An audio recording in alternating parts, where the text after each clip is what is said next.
Nous avons besoin de tracteurs dans chaque ZAP. On est indépendant par rapport aux tracteurs. Parce que quand ça commence par pleuvoir, il pleut au même moment dans l'autre zone. Et si ça reste là-bas, peut-être une semaine après, quand je viens ici, vous êtes déjà en retard. Tout d'abord, la commune est Mono 2, la plus vaste commune du Togo. Nous avons 3 ZAP. Le problème d'accès aux ZAP fait que tout le fonctionnement éprouve des difficultés.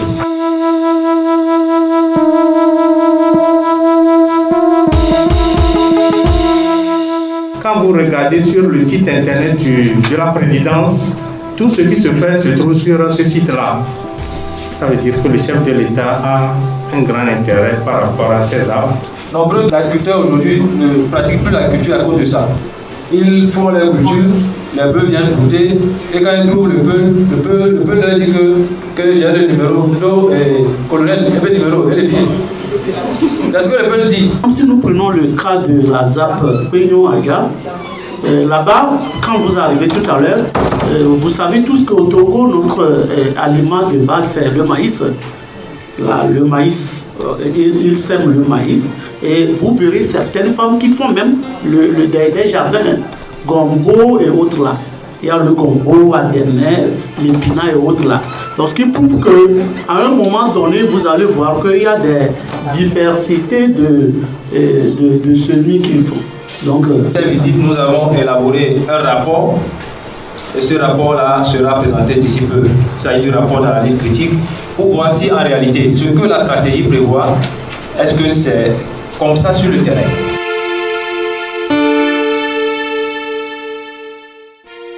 Et je pense que c'est une rencontre très importante qui a permis aux acteurs qui ont été invités, il y a les chefs traditionnels, les maires, les bénéficiaires des ZAP, les ONG qui sont membres de l'ILC, qui ont été invités à cette rencontre.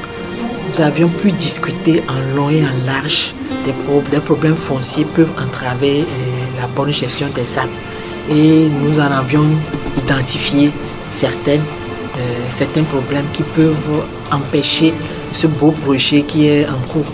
Donc nous recommandons, mais nous demandons que les points sur lesquels nous avons insisté, surtout les limites des terrains, les limites que les gens, au fil des années, n'arrivent plus à retrouver, qu'on puisse trouver des solutions, cartographier. Nous savons qu'il y a dans les localités, il y a des services de géomètres, de cartographie qui puissent tenir compte de ça pour trouver déjà anticiper des solutions pour que à l'avenir nous n'ayons plus des problèmes fonciers comme nous l'avons actuellement dans certaines localités du pays. Nous venons de participer au pré-forum. Les échanges ont été axés sur la stratégie des ZAP. Et au fait, c'est la première fois que nous, personnellement, on a été impliqués dans les actions ou bien dans les informations qui concernent les ZAP. Et je crois qu'à partir de ce moment, nous sommes aguerris pour pouvoir mieux accompagner les producteurs qui sont organisés en coopérative dans les ZAP dans notre contraire. C'est-à-dire on veut à travers cette ZAP-là vous organiser. C'est-à-dire à travers les ZAP-là organiser les producteurs en coopérative. C'est l'objectif même de la ZAP, ça. Donc je voulais vraiment tirer notre attention par rapport à ça.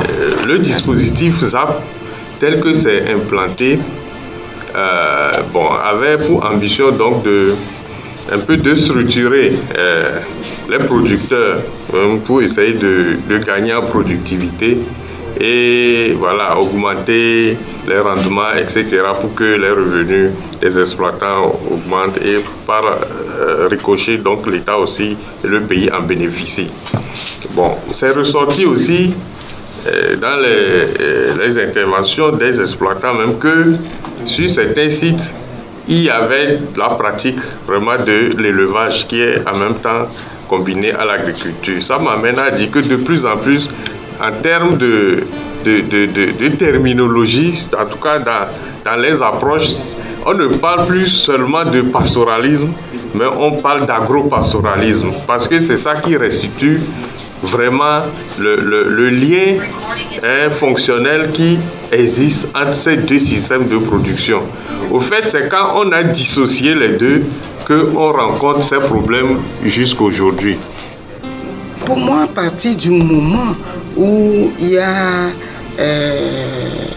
une levée qui permet de voir que la ZAP a une superficie de, je ne sais pas, 100 hectares, alors dans les 100 hectares, on sait que la communauté X a tel nombre d'hectares, la communauté Y a tel nombre d'hectares. Ça ne devrait pas poser de problème à mon avis, parce que même s'il faut repartager cet espace, chaque communauté, chaque famille sait combien elle a pu céder. Parce que s'il faut mettre des bornes à l'intérieur des ZAP, il va poser des problèmes de travail par rapport aux engins, aux tracteurs. Et pourquoi on a aménagé? C'est parce qu'il y avait des obstacles. Et c'est ces obstacles-là qui ont été levés, les arbres, les termitières, ainsi de suite. Et donc, pour moi, le fait d'avoir une levée de façon générale qui permet à chaque collectivité de savoir, j'ai cédé 10 hectares, 20 hectares, pour moi, c'est suffisant pour qu'on puisse ne pas avoir des difficultés à la longue. Les DP de la préfecture, les DP de l'agriculture qui sont dans chaque préfecture, à chaque séance, ils nous invitent. Et de temps en temps, nous nous rendons sur les lieux, surtout sur les sites de ZAP, pour voir tous les problèmes, pour constater de fait tout ce qui se passe là-bas. Et je pense qu'avec notre implication, néanmoins, nous avons des petits couacs que nous réglons de temps en temps et nous sommes satisfaits parce que nous sommes bien imbibés et nous travaillons en symbiose avec les acteurs.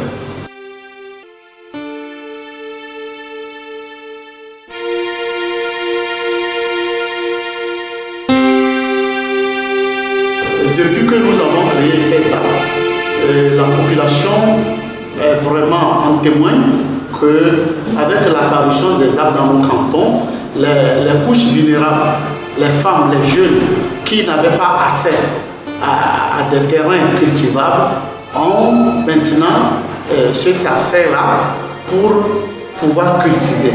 Et nous avons constaté qu'il y a beaucoup de production que nous récoltons maintenant. Parce que avec la ZAP, il y a un suivi des agents techniques de l'ICAT, si je pourrais le dire ainsi. Et il y a un suivi qui fait que le rendement est de temps en temps bon. Donc, si nous avons un rendement qui est bon, ce qui prouve que l'autosuffisance alimentaire sera aussi réglée. Parce qu'on a eu des années où les gens ont été orientés pour faire par exemple le soja, beaucoup de soja, alors que ce n'est pas le soja qu'ils consomment, mais c'est le maïs. Et pour finir, un paysan doit aller acheter le maïs pour sa formation. Oui. Le site ZAP, il faut au moins 2 cultures sur le site. Tout à fait. Minimum. Parce que si on veut accepter plusieurs cultures là, le tracteur viendra pour labourer pour le riz. À ce moment, toi, tu attends. On va venir, celui qui est au bord de la ZAP a déjà semé le maïs. Comment le tracteur va faire pour arriver pour labourer pour toi qui est à l'intérieur ou au fond? C'est ça. Donc, par rapport aux conditions climatiques, on essaye d'orienter les producteurs à accepter les cultures qui vont les avantager. Voilà. En faisant un labour unique.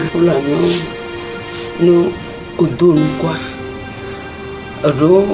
Ni au gade pe game au la no ano agbra ni do zame wa duno odo o mi avoli ni biali ya wa o kaka na no va o so potiavo déjà 4h du matin gadomia o do agbe mi o la gbe no keke va o mu ja gba fulani ki wonu acha côté maraîchage ni to chan sont les mêmes choses.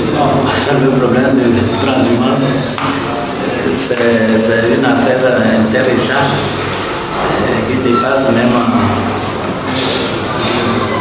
le territoire togolais. Justement, la transhumance dont on parle, tout d'abord, nous remercions le chef de l'État, puisque depuis l'année passée, on a interdit la transhumance. Bon, mais néanmoins, nous avons des éleveurs excédentaires qui sont nos menaces.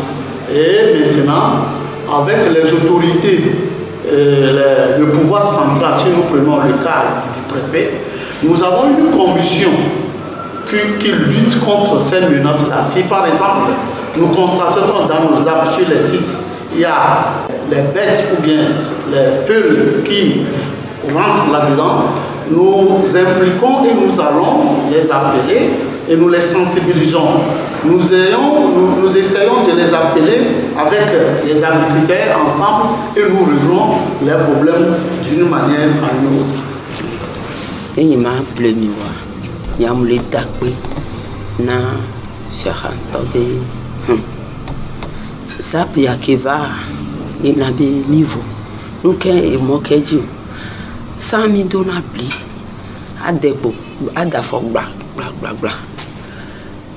Ulava sonwa rendement mignon.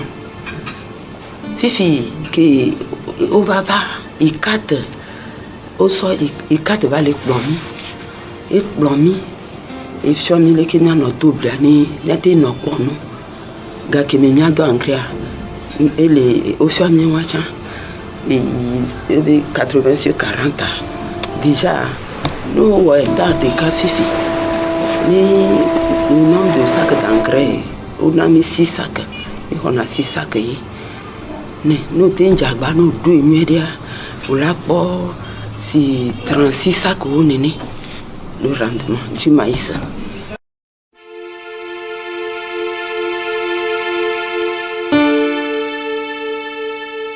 Et tous les acteurs qui ont été présents ont parlé des problèmes qu'ils rencontrent sur le terrain, des améliorations qu'il faut pour améliorer la gestion des arbres. Et nous avons enfin adressé une note de plaidoyer aux autorités qui doivent changer les choses sur le terrain. Donc dans cette note de plaidoyer, il y a beaucoup de recommandations qui, si on les met en œuvre, permettra d'améliorer la gestion de ces arbres-là. La société civile, pour moi, va aider beaucoup dans les plaidoyers. Et au regard des échanges qui ont été menés les 2 jours, on constate que les producteurs sont engagés, mais traversent beaucoup de difficultés. Et maintenant, la société civile va les aider à mettre ensemble les difficultés qu'ils ont et engager des plaidoyers auprès des autorités compétentes. En particulier avec les acteurs du ministère de l'Agriculture au niveau de notre région, par exemple, et pour l'ensemble de la plateforme SNU au niveau du ministère de l'Agriculture.